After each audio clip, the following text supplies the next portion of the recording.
बोलो गणेश जी महाराज की जय।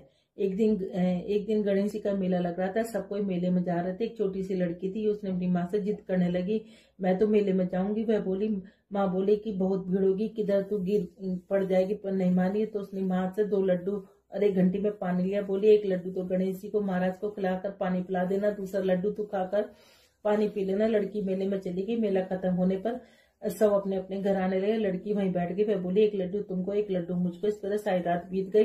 गणेश जी ने सोचा कि लड्डू नहीं खाऊंगा तो लड़की घर नहीं जाएगी। छोटा सा रूप बनाकर आया, लड़की से 1 लड्डू लेकर खाया, पानी पी लिया। कहा कि कुछ मांगे। लड़की बोली, अन्न मांगू, धन मांगू, लक्ष्मी मांगू, नौखंड महल मांगू, बांदी मांगू, खूंटी हार, शेष भरतार, रुंझुन बैल, बस इतना ही मांगू। गणेश जी बोले, छोटी सी दिखती है पर सब कुछ मांग लिया, अब तेरे घर जात सब कुछ मिलेगा। घर आई तो लड़की की माँ बोली, इतनी देर कहाँ लगाई। लड़की कहने लगी, मैं गणेश जी को लड्डू खिलाकर पानी पिलाकर गणेश जी महाराज की कृपा से सब कुछ हो गया। गणेश जी महाराज जैसे उसको दिया वैसे कहते सुनते हमारे परिवार को, सुनने वालों को, सबको देना।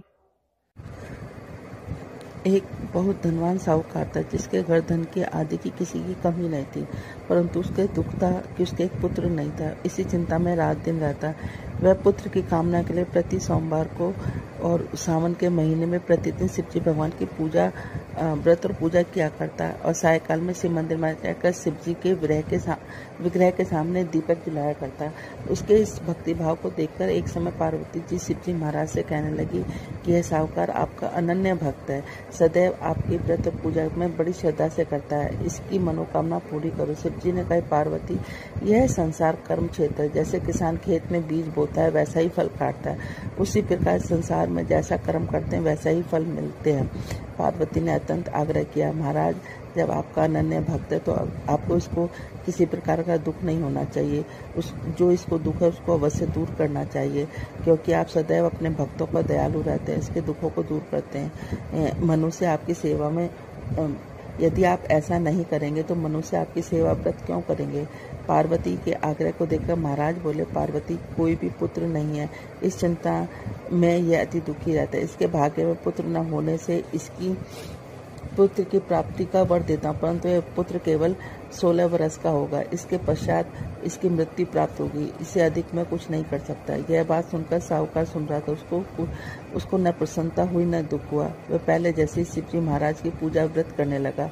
कुछ समय व्यतीत होने पर साहूकार की पत्नी गर्भवती और 10वें महीने में गर्भ से उसे अति सुंदर पुत्र की प्राप्ति हुई। साहूकार के घर में खुशियां मनाए गए, परंतु साहूकार ने उसकी केवल 16 वर्ष की आयु जानकर अति प्रसन्नता प्रकट नहीं की और न ही किसी को भेद बतलाया। जब वह बालक 15 वर्ष का हो गया तो बालक को माता ने अपने पिता से विवाह आदि के लिए कहा कि साहूकार कहने लगा, यदि मैं इसका विवाह नहीं करूंगा।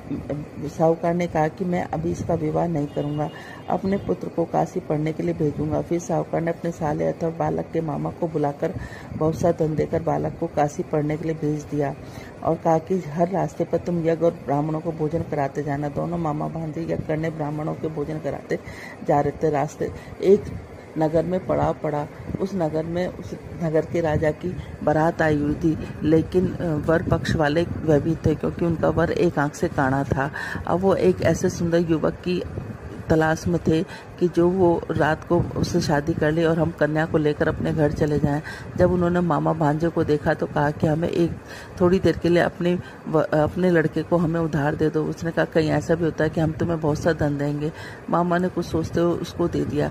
जब सारा विवाह संपन्न हो गया तो जब फेरे पड़ने लगे, सब विवाह संपन्न हो गया। वो भांजा बहुत सुंदर था, सब देखकर बहुत खुश हो रहे थे कि जो ना उस राजा की लड़की को कन्या वर बहुत अच्छा मिला है। अब जब सारा विवाह संपन्न हो गया तो वो उसकी चुंदरी में लिख के चला गया कि मैं एक साहूकार का बेटा हूँ, मैं काशी पढ़ने के लिए विद्या प्राप्त करने के लिए काशी जा रहा हूँ। और राजा का लड़का तो काना है। कन्या अपनी चुंदरी पे अपने वर को कुछ लिखता हुआ देख रही थी। उसने जाकर देखा, जब सुबह विदा का समय आया तो उसने अपनी चुंदरी पर लिखा देखा। उसने कहा कि यह मेरा वर नहीं है, मेरा वर तो काशी पढ़ने के लिए गया हुआ है, राजा का लड़का तो काना है। उसने उसके साथ जाने से मना कर दिया। सारे में हाहाकार मच गया। राजा ने जब सच्चाई का पता चलाया तो उसको पता चल गया कि वो तो वाकई में ही काना है, उसको भगा दिया गया। अब वो, क्योंकि उस लड़की की किस्मत में सौभाग्यवती का योग था, वो वो 16 सोमवार किया करती थी। सावन के सोमवार व्रत पूजा विधि विधान से किया करती थी और व्रत की यही कहानी वो पढ़ा करती थी। अब वो मामा भांजे काशी के लिए चलती है। काशी पे यज्ञ पूरा करने के लिए जब वापसी में यज्ञ पूरा करने के लिए कर रहे थे तो क्या नाम है, एक दिन जब वह 16 वर्ष का पूरा हो गया तो उसके सिर में भयानक दर्द उठा। उसने कहा मामा मैं थोड़ा सा आराम करने जाता हूँ, मेरे सिर में बड़ा भयानक दर्द उठ रहा है। मामा ने कहा ठीक है। अब वो आराम करने के लिए चला गया तो वो थोड़ी देर में मामा उसको या पूर्ण आहुति देने के लिए बुलाने आया तो देखा कि भांजा तो मरा पड़ा है। उसने सोचा मैं रोऊंगा चिल्लाऊंगा तो सारा यज्ञ खराब हो जाएगा। उसने अपने दिल पर पत्थर रखकर और सारा यज्ञ और ब्राह्मणों को भोजन कराने के बाद वो विलाप करने लगा।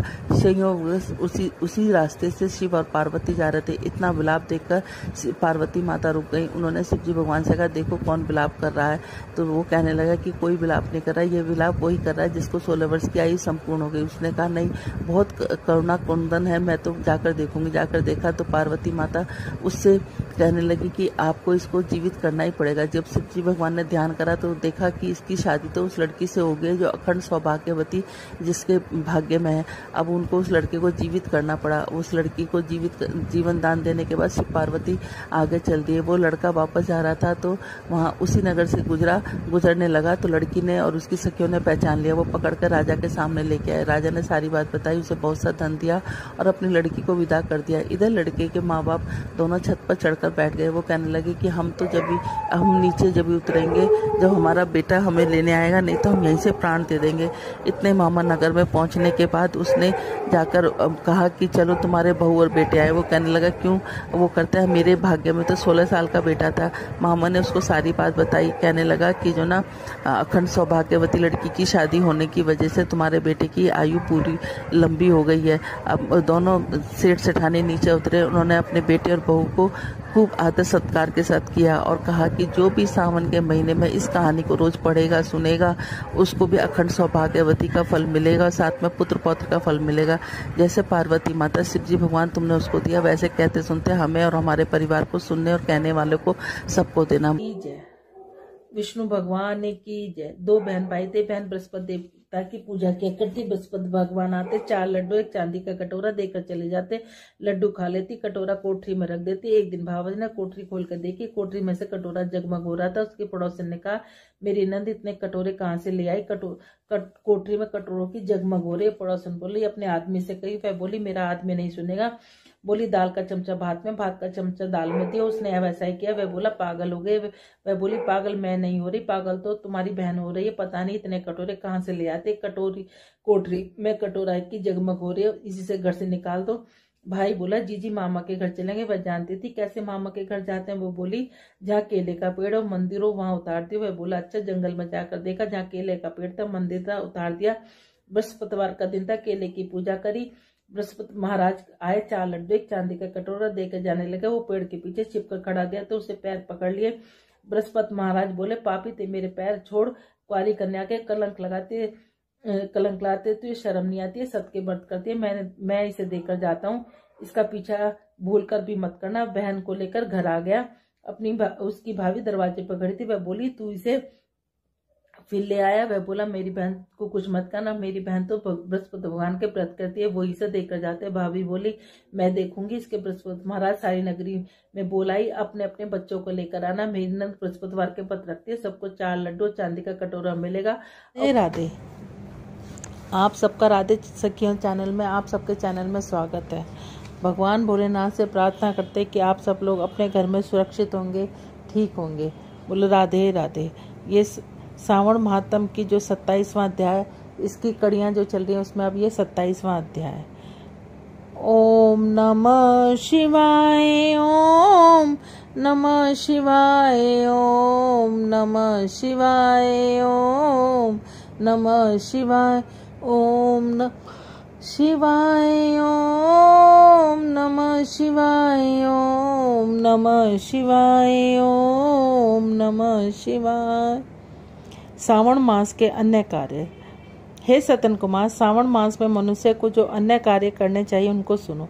भगवान शंकर ने कहा था, कर्क की संक्रांति से सिंह की संक्रांति तक सब नदियां राजस्वला हो जाती हैं, इसलिए उस समय नदियों में स्नान करना निषेध है।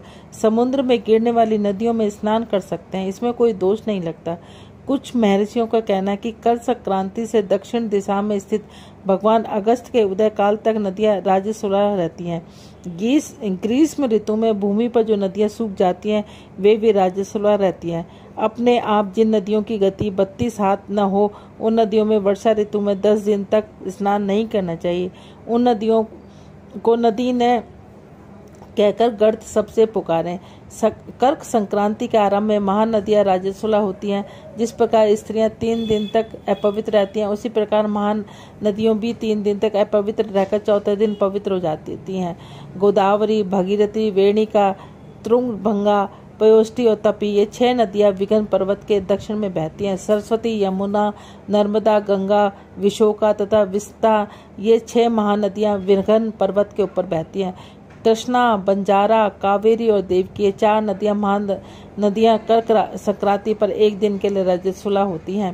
कर्क संक्रांति में गोमती नदी 3 दिन राजस्वला रहती है। सरस्वती, पलक्ष धारा, यमुना, भागीरथी, नर्मदा, शरायु, सिंधु, सती, चंद्रभामा की ये 9 नदियां और नद नाम से विख्यात सोस, हिरण, सिंधु, कोकिल, सतु, घाघर, अहित, ये 7 नदियां पवित्र रहती हैं, ये राजस्वला नहीं होती। सरस्वती, यमुना, गंगा, धर्मद्रवा, ये नदियां सब काल में गुप्त रजो दोष वाली होती हैं, ये हमेशा पवित्र रहती हैं। नदी के तटवासियों को राजस्वला जन्म पाप नहीं लगता। गंगा जल में रजो दष्ट जल मिलते ही पवित्र हो जाता है। सावणी उत्सव, प्रातः स्नान, विपत्ति के समय, चंद्र और सूर्य ग्रहण के समय रजो दोष नहीं होता। अब मैं सिंह की संक्रांति पर गो प्रसव के फल को बतलाता हूँ। सिंह का सूर्य हो जाने पर जिसकी गो ब्याही हो उसका 1 माह में निश्चय ही मृत्यु हो जाती है। उस समय की गो प्रसव की शांति का उपाय सुनो, जिसके करने से मनुष्य सुखी हो जाता है। उस गो को ब्राह्मण को दान कर देनी चाहिए। पीली सरसों तथा शुद्ध गऊ घृत द्वारा होम कराना चाहिए। श्री सूक्त या संति सूक्त द्वारा स्नान कराना चाहिए। घी और तिल की 1000 आहुति देनी चाहिए। सिंह राशि में सूर्य के आने पर गौ ब्याही हो जाने हो तो अनिष्ट की संभावना प्रबल होती है। उसकी शांति के लिए अमावस्या से त्रैगुण मंत्र से तिल घी द्वारा 108 होम कराने चाहिए। मृत्युंजय विधान द्वारा 10,000 हवन कराने चाहिए। ऐसा करने से मनुष्य को किसी प्रकार का भय नहीं सताता। यदि सावन मास में घोड़ी ब्याही हो तो शांति यज्ञ कराने से दोष मिट जाता है। अब तुम सावन मास में कर्क तथा सिंह राशि की संक्रांति होने पर सुप्रद दान के संबंध में सुनो। कर्क के सूर्य में संक्रांति से घृत धेनु, सिंह की संक्रांति में सोने के छाते का दान करना चाहिए। श्रावण मास में वस्त्र दान बड़ा भारी फल होता है। श्रावण मास में भगवान श्री हरि के प्रीति के लिए साधक को घृत कुंभ, घृत धेनु तथा फलों का दान करना चाहिए। अन्य महीनों की अपेक्षा इस महीने में किया गया दान अक्षय फल प्रदान करता है। मुझे इस महीने में अधिक प्रिय और कोई महीना नहीं। जो इस महीने में व्रत करता है विशेष रूप से मेरी कृपा का पात्र होता है। ब्राह्मणों को राजा, चंद्रमा, प्रत्यक्ष देवता सूर्य है, ये दोनों मेरे नेत्र हैं, अतः उनकी संक्रांति संज्ञा कर्क और सिंह की संज्ञा हुई है। मनुष्य को चाहिए सावन मास में प्रातः स्नान कर शिव पूजन करे। इस माह का महात्म तथा कथा भक्ति के साथ पूरे माह सुनते रहें। सावन के महीने में व्रत करने से 7 प्रकार की बाधाएं हैं, उनको भी पुत्र प्राप्ति हो जाती है। इस महीने में श्री व्यास जी की पूजा करनी चाहिए।